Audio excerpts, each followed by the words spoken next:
Holy shit, this is amazing. Thank you guys for being here. It's been a crazy year. I had a COVID scare a couple months ago. I was drinking a soda and I couldn't taste anything. And then I realized it was just a LaCroix.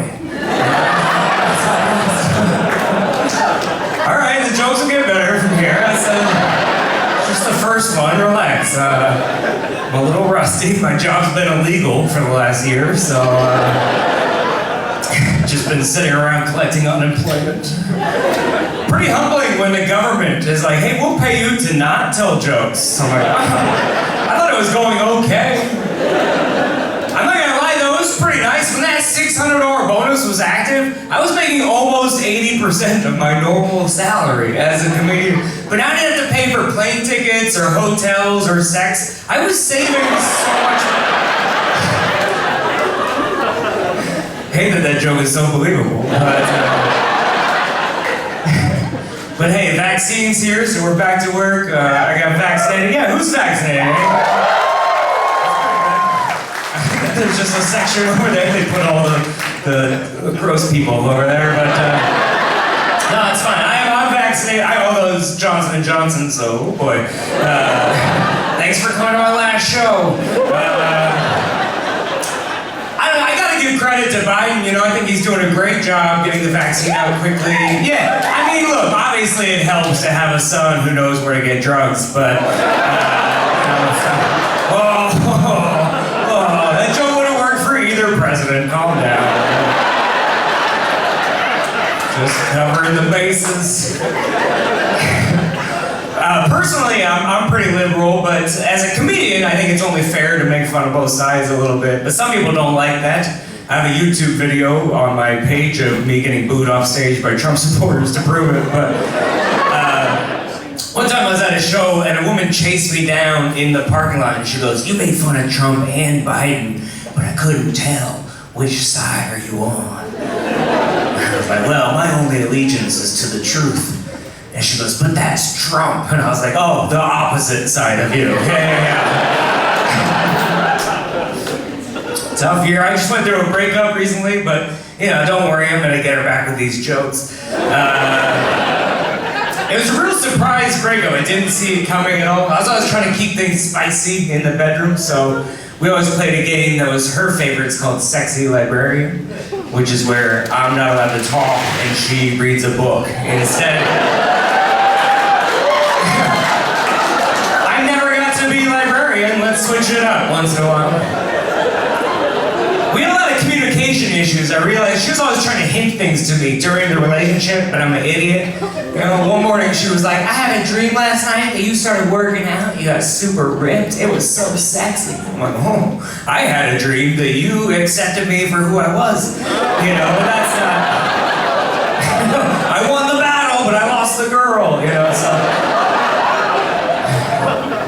It's interesting to be single right now with all the social change we've had over the last couple years. It's really made me reevaluate some of my relationships with women. I was reading a Playboy for the articles, and there was an article that said modern consent is where someone is as enthusiastic about having sex with you as you are with them. I was like, I don't think I've ever had consensual sex. I'm so glad you guys laughed at that joke. Every time I'm like, hope this one works. I have no idea what's gonna... I'm not saying no one wants to fuck me, it's just... I'm doing most of the convincing, you know what I mean? But this article, well, if I'm being honest, alcohol does a lot of work too, but this article made it sound like sex is supposed to be like launching a nuclear missile, where I'm like, well, you have a key and I have a key, and we both turn it at the same time, and then phone the president just to confirm. Sounds amazing, it's just not happening often. As a single guy, and I wish it would. I think the solution, women need to make the first move more often, you know, take the guesswork out of it, let a guy know you're interested, because the first kiss, even, is such a pivotal moment on a date, you know? If that goes wrong, you're like, well, we still got 3 hours on this whale watching trip, so might as well pretend to like me, you know? I just don't have first kiss confidence. Some guys just know, they're like, the moon is reflecting on the pond as the swan floats by, and it's so romantic. I'll never have that. I could be in the middle of making out with a girl. I'm like, are you sure about this? Look, if my friends put you up to this, you can leave. That's totally fine. No, I'll make sure you get paid still. Don't worry about it. You know? Oh, you guys are anti-sex worker.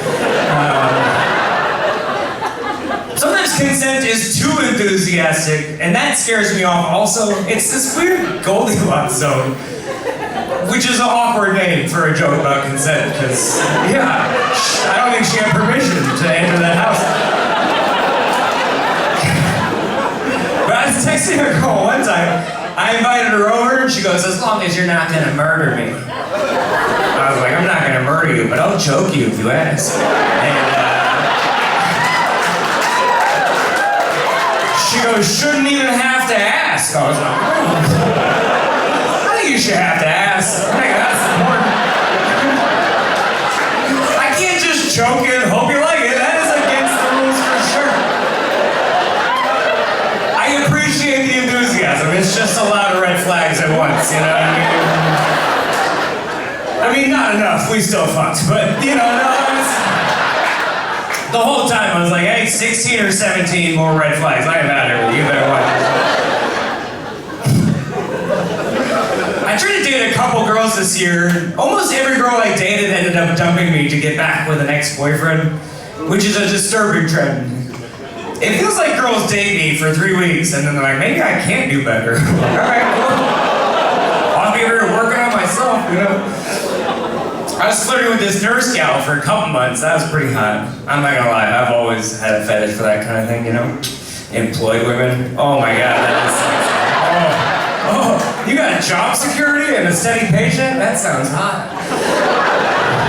Things didn't really work out. You know, the pandemic was getting in the way of our sexy nurse roleplay we used to do, because at first it was low cleavage and red lipstick, and then it was like, nice N95, baby, that's so hot. Oh, your PPE is a garbage bag. Ooh, you're steaming up my face shield, you know? Looking like Andy Reid on game day. It's a joke for 3 people, but it's a good one.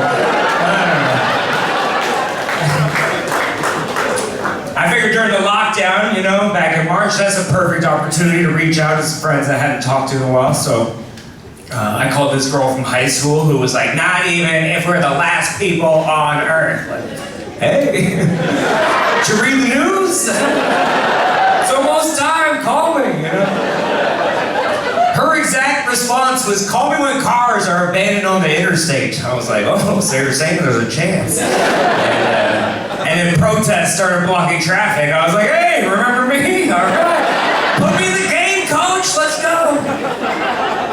It's not the end of the world, we're getting through it. Scary couple months for sure, protests every night. I saw one sign at a protest that said racism is the worst virus. I was like, oh, that's a good one, you know? I think racism and coronavirus have a lot in common, because like some of us only have a little bit of it, you know? You can give it to other people without knowing it, and your grandma will probably die with it. So, oh boy. Indoors here, have a laugh. Just give it 2 weeks. All right, well, you're not gonna like the next couple jokes. I'm glad that we don't have to wear the mask if we're vaccinated anymore, or if we're just liars. That's good. I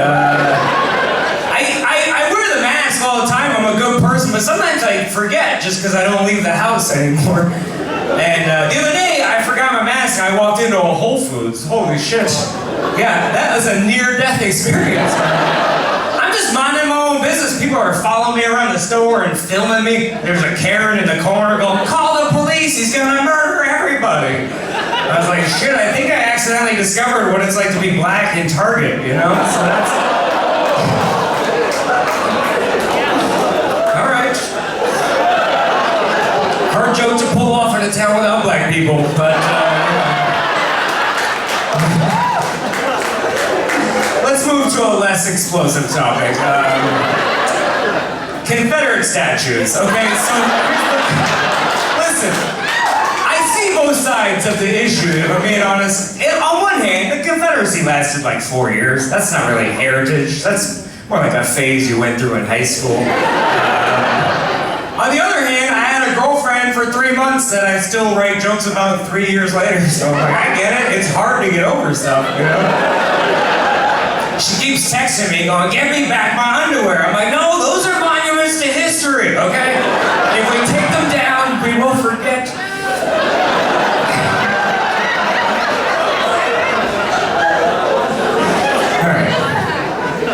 In Seattle, it's beautiful. I just went hiking all summer. It was a great time. Yeah, I love hiking. What better for your depression than to be alone in the woods for several hours, you know? Just looking over cliffs. That would hurt. All right, just checking. Still got it. I was worried about bears at first because I'm a pussy, and I did some research online, but it's very confusing because it says, oh, if it's a brown bear, do one thing, but if it's a black bear, do the complete opposite. I'm like, well, that's fine, but how do I explain to the bear that I don't see color? You know what I mean? I just want to let him know I'm one of the good ones, bear. So I go back online, and it turns out there's like a nursery rhyme for bears. If you're ever in the woods and you see a bear, it goes, if it's brown, lay down. If it's black, fight back. I was like, no, I think they got that from LAPD. I think that's oh, if it's a polar bear, you say, all lives matter, and he lets you go.